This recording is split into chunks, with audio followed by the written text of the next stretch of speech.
Isang mapagpalang gabi po mga kapana. Ito muli na naman po tayong mag-adventure at dadayo na naman tayo mga kapana. Pasensya na mga kapana, wala po tayong upload kahapon.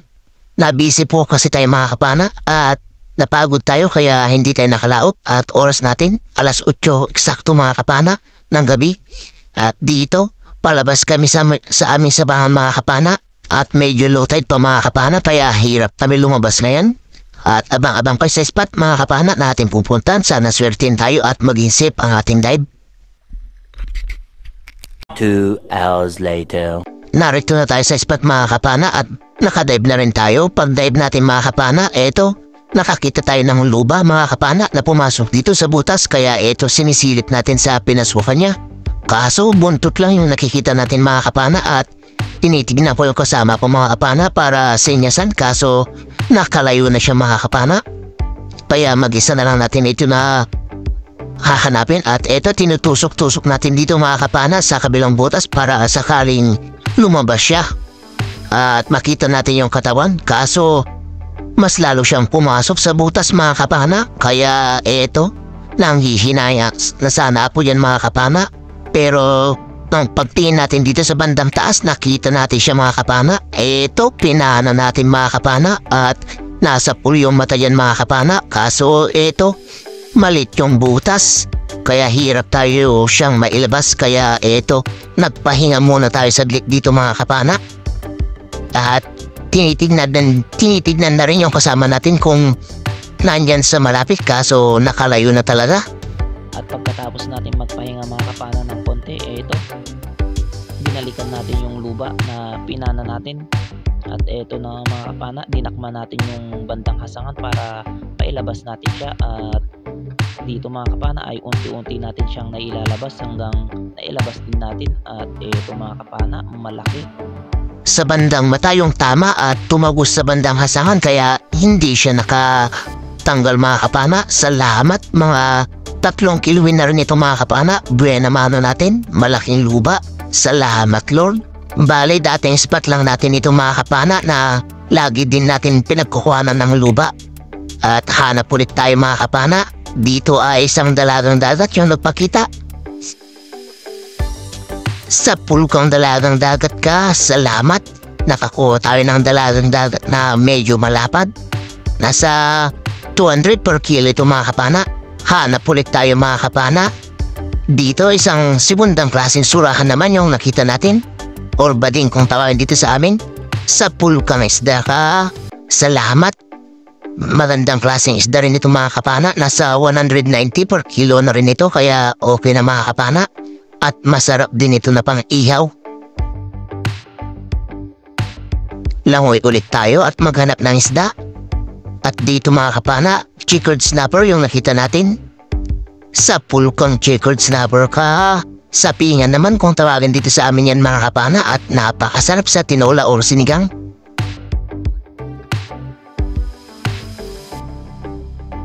Dito isang dalagang dagat ulit yung nagpakita. Sa pulkang dalagang dagat ka, salamat, maganda yung tama, spine shot. Hindi na nakapalagpag ano mga kapana. Salamat Lord. Tatanggalin ko na sana yung dalagang dagat na napana natin. Kaso nakakita pa tayo na isa. Kaya ito, sa pulka ngayon, nagkasaulit tayo mga kapana at pinana ito. At nakuha naman natin. Salamat Lord. Ito, nakakita pa tayo ng surahan mga kapana. Kaya ito, pinana ulit natin. Ayun sa pool mga kapana. 3 na yung isdang nakatuhog sa shop natin mga kapana. Salamat Lord. Tanggalin muna natin ito. Baka makakita tayo ng malaking isda. Hindi pa natin makuha. At pag-abanti natin ng kunti mga kapana, surahan ulit yung nagpakita. Sa pool kong surahan ka, salamat Lord. Magandang klaseng isda rin ito at masarap na pang ihaw.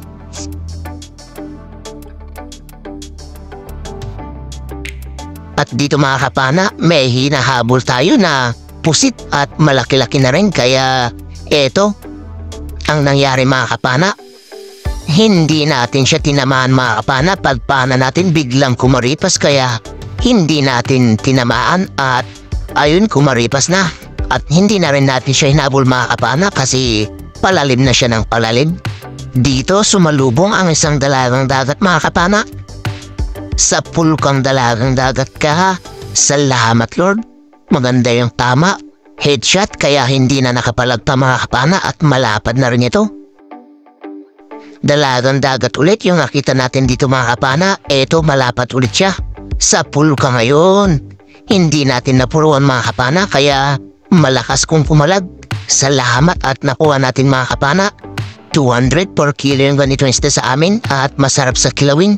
Hanap ulit tayo. Eto dalagang dagat na naman mga kapana. Ayun tinamaan natin at maganda yung tama. Hindi nakapalag pa. Spine shot. Salamat ulit Lord. Eto dalagang dagat ulit at sunod-sunod na yung dalagang dagat na nakikita natin mga kapana. At eto muna yung inuna natin. Isang buksi kung tawagin dito sa amin.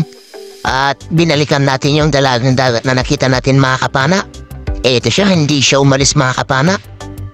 Sa pulka ulit. Ayan mga kapana, nakuha natin silang dalawa. Kanuping or buksi at dalagang dagat naman yung isa or kabasi. Dalagang dagat na naman yung nakita natin dito mga kapana. Ayun sa pool. Salamat. At tinamaan natin mga kapana kahit hindi natin siya napuruhan. Malapad na rin ito mga kapana. Sinlapad na siguro ng palad ko. Salamat Lord. Malapad ulit na dalagang dagat yung nagpakita mga kapana. Sa pulka na naman. Spine shot mga kapana. Hindi nakapalag. Salamat Lord.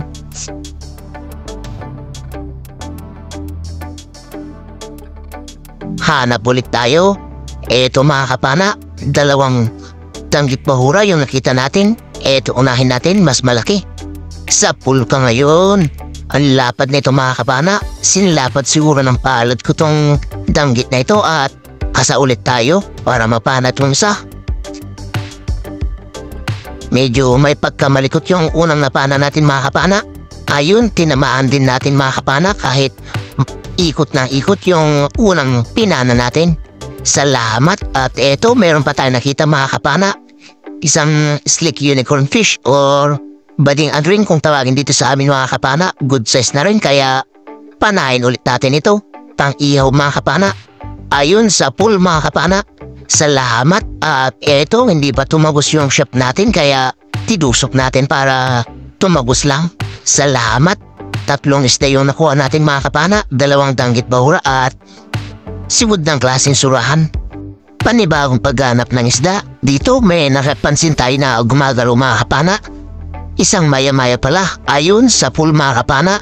Tinamaan sa mata. Salamat. First class na pambenta natin ito mga kapana.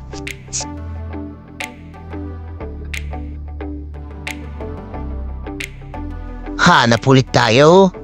Eto mga kapana. Sa pool kang dalagang dagat ka. Thank you Lord, malapad ulit na dalagang dagat yung napana natin.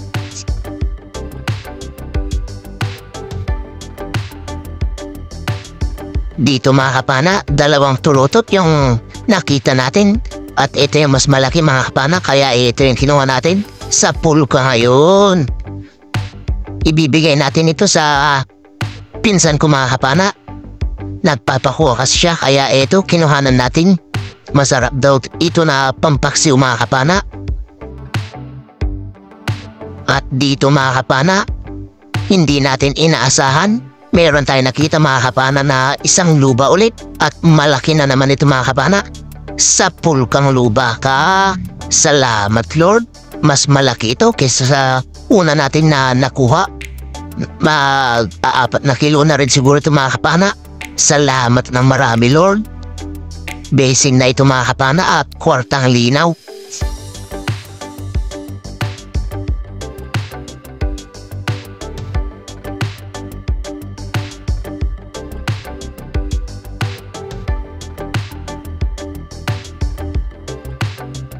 At pagkatapos natin ma-secured yung luba, eto kanuping naman yung sumunod na nakita natin at napana. At mayroon pa siyang kasama. na segundang klaseng surahan dito sa bandang harapan kaya agad tayo nagkasama mga kapana. Ayun, papasok na sa bahura yung surahan at pinana natin mga kapana bago pa makapasok. Salamat, nakuha din natin silang dalawang mga kapana. Masarap na pang ihaw at masarap sa tinola yung isa. Thank you Lord.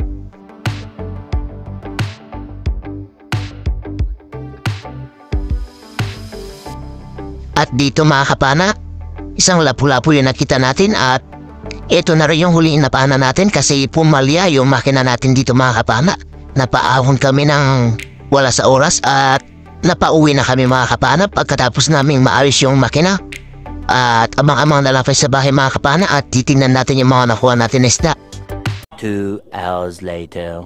Isang mapagpalang umaga mga kapana, ito na yung mga nakuha natin at unang salang sa surahan na segundang klase 1 kilo.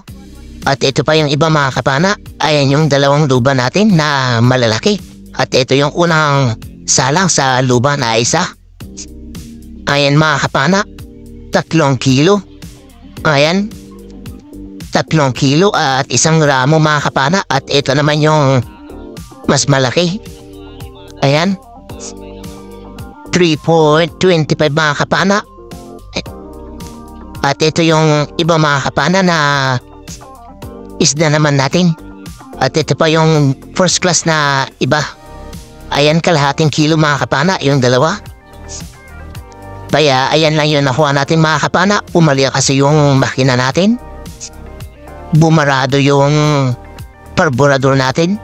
Kaya ayun, hindi mapihit ng mataas. Kaya hindi tayo makasisid. Kaya umuwi na lang kami mga kapana ng dahan-dahan. At ito yung sari-sari natin mga kapana, 1.5. At ito yung pangalawang mga kapana na salang sa sari-sari natin. Ayan mga kapana, 1.5 din. Isang magandang umaga mga kapana. Bali ito na yung mga nakuha natin kagabi. 0.5 na first class mga kapana. Yung dalawang luba natin, 6.3.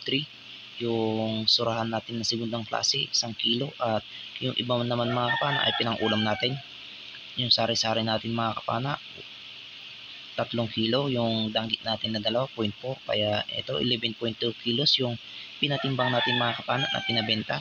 At yung pang-ulam natin mga kapana na 1.5 ay yung mga segundang klaseng surahan din na iba. 12.7 kilos lahat yung kuha natin mga kapana. Bali ito yung bayad ng isda natin mga kapana, 2,566. Sa kasama ko 2,757 naman mga kapana. Madami kasi siyang nakuhang labahita at mga sari-sari. At ito yung bayad ng isda namin na dalawa mga kapana, 5,323 minus 425 na gastos. Kaya ito yung natira, 4,898 divided by 4. Dalawa kami nagsisid, isang bangka at isang taga-sagwan. Meron kaming partiyan na 1,224 bawat isa. Malaking blessing na yun mga kapana at malaking tulong yan sa pang-araw-araw naming gastusin sa bahay. At ayun, sa susunod na video na lang muna tayo magsha-shoutout mga kapana. Meron pa kasi kami pupuntahan ngayon at ipapacheck up yung bunso ko ulit mga kapana kasi hindi pa siya gumagaling. At ayun, sana ay suportahan nyo pa rin palagi yung channel natin mga kapana kahit hindi kagandahan yung mga video na ina-upload natin. At ayun, ingat-ingat na lang po tayo lagi pa mga kapana at God bless po sa ating lahat. Bye bye po mga kapana.